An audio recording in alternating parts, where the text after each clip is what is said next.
Welcome to the Week 5 MFA Goes to Work podcast. Well, here we are, week number 5. Excellent work so far. I just want to mention a few things about our creative briefs. Now, I'll admit that Howard Eibach's little book, How to Write an Inspired Creative Brief, is a little odd, but it has some good information for creative writers, designers, and art directors.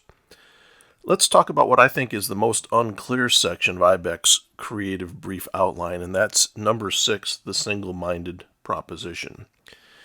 Here's what Eibach says about what he calls the SMP. What is the single-minded proposition?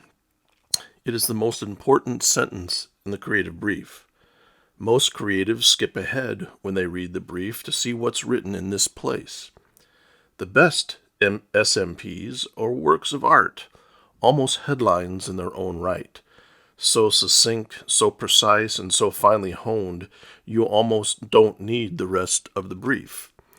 In fact, the best and most precise, finely honed SMPs are complete briefs, which is why they're so rare. They come in many different names: unique selling proposition, key selling proposition, key message, the elevator speech, one memorable thing. I choose single-minded proposition. So, you need to make sure that your single-minded proposition is really single-minded. Here's a tip to get you in the right frame of mind. If you look at the task as if you're writing the first ad, think about a billboard rather than an ad. Why? Because the best billboards are short, very short. So do you get the picture? Keep your single-minded proposition short, quick, headliney, and tagliney.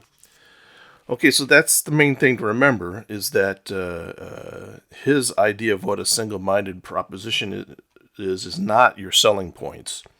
That comes under number 7, which he calls the proof that the SMP is true, because they're really a list of brand attributes and what I call marketable differences. So here's an example of what I think Eibach is talking about. For number 6, what I would write is, write your dreams from anywhere. Now that sounds like a headline, and some of you may have come up with something similar to that, and that's fine.